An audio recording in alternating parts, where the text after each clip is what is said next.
Hi everyone, Tony here. Welcome back to the next video, video number 2. Like I mentioned before, I've done the sanding. It wasn't as big a job as what I thought it would be. And I've also done all the screws, so I'll show you guys now what to do with the screws. What I did regarding the smoothing, on this piece I used the body putty, but I did not read when I bought it. It says flexible. And my fault, so it wasn't ideal for the filling. You need to get non-flexible body putty. I then went with mixed on this piece, a mix of that body putty and the Tamaya filler, and then the rest of the kit I used Tamaya filler. So as before, I sanded down and then filled up. I normally take old credit cards that have expired or need to be destroyed, chop them up into little pieces, and I use them as a little filler.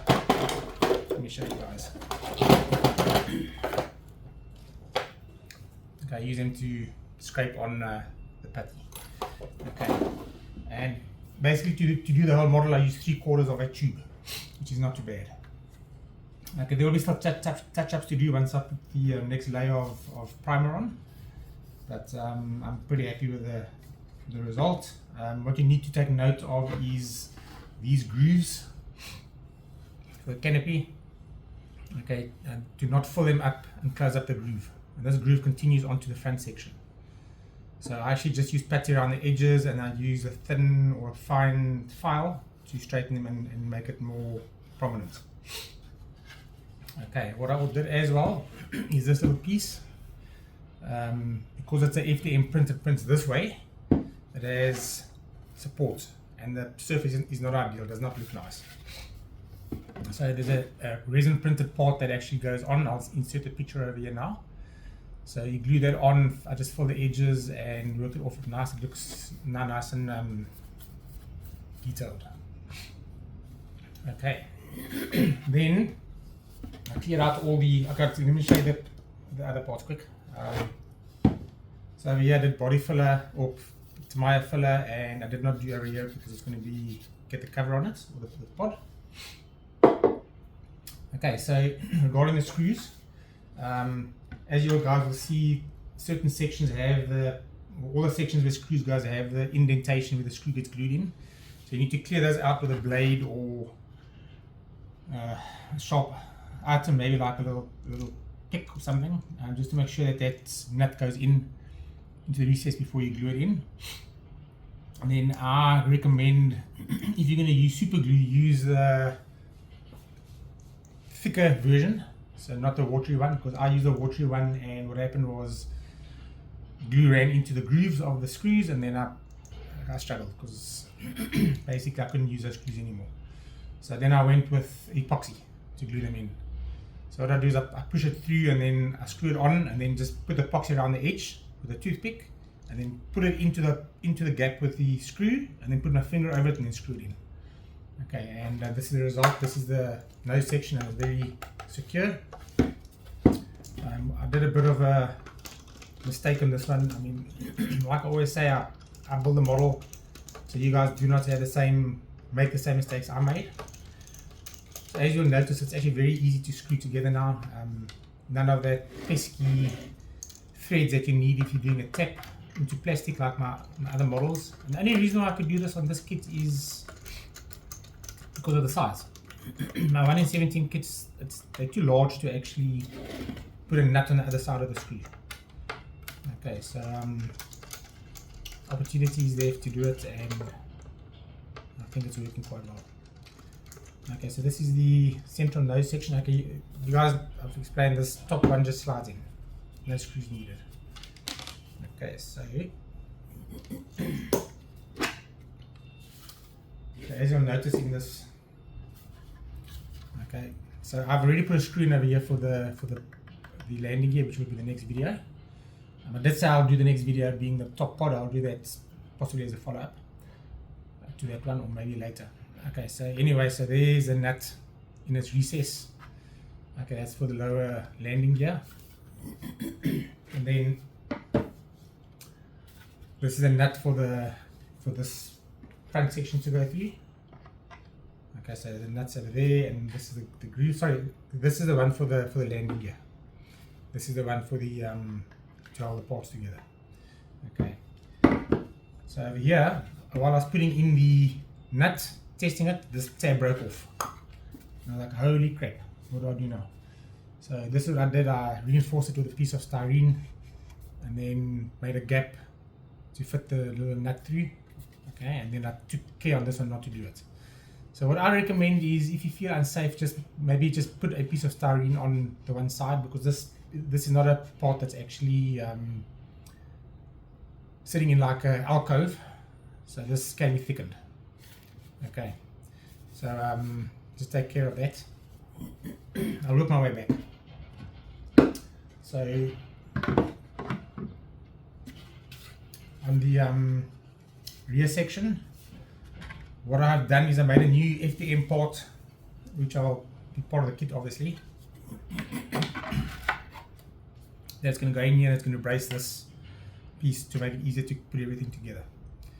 Okay, and it'll be held in by these nuts. So there's 2 screws over there and 2 over here, and the platform. Okay, so what I did first is I glued this one in, which basically holds the rear of the cockpit. So what you need to do with this piece is just sand down the edge so it can actually slip in. So when you put it in, it bypasses the little edge, and that basically just screws in. Okay.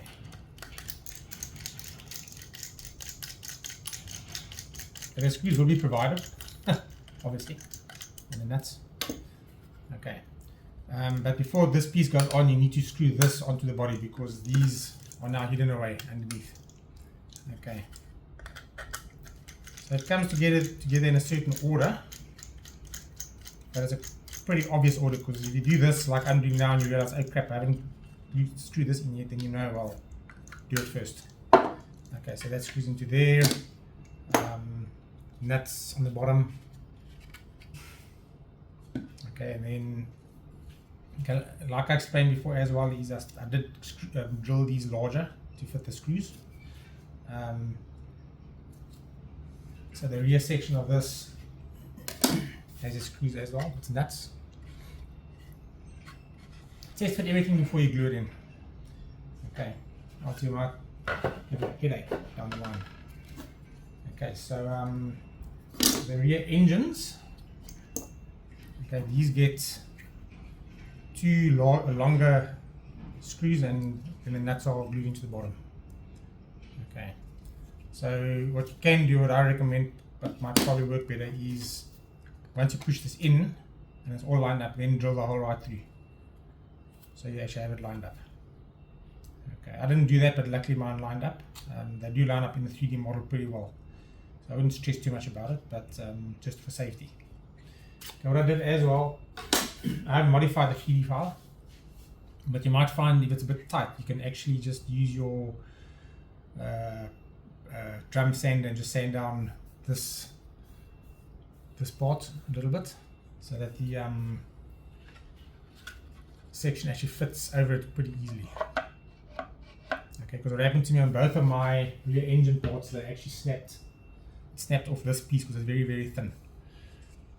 Okay, and that was a pain to glue it and fill it and all that crap. So with this being wider first, so test fitted but not tightly. If you feel it slightly tight, take it out, sand it down, because guaranteed this will snap off. Just a little bit of a twist and this is gone. Okay, it luckily breaks off doesn't splinter, so it just breaks off in one piece. This with this resin. This is LED resin I use on my printer. Okay, and then obviously this screws all the way through into the nuts. Okay, for the engines, let me come back to this. Okay, so you'll get 2 of these little mounts for your rear main engines, the two lower ones, and this actually sits in this groove, and your screw to hold the engine in place goes in the side. Okay, so this has a recess on the back for the nut. So I haven't done mine yet, I'll be doing that next. I'm going to do the engines.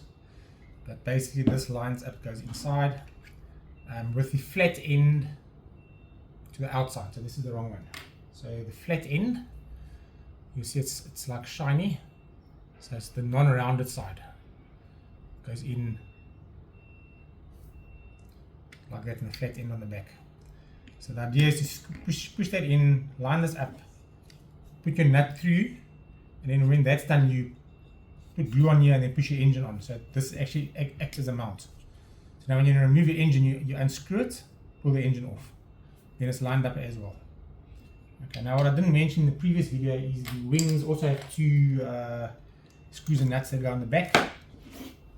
Okay, so over here there's a hole that runs through. This needs to be just drilled larger like the other ones, and there's a spot for a nut or a alcove. Okay, so this goes into the engine on the right one here. This is right hand side, left. So this slides in. Okay, once your wings are actually fitted properly, because there'll be a 2 or 3 videos down the line, the wings, is the nut goes straight through and holds it in place. There is an alcove on the rear end of the inside of this part. So if the nut is longer, which I prefer it to be, so I'll see what when I get home, if I can get like maybe 3.5mm or something nuts or screw that can actually go all the way through into this alcove where it'll hold it. Although it doesn't really matter too much because the front will hold it in place, but so let's see what happens. It might be needed or not. Okay, so I think that's all on the screws and nuts. So the next video is going to be the landing gear, and then thereafter either the wings or the top pod. Okay, thanks guys, cheers.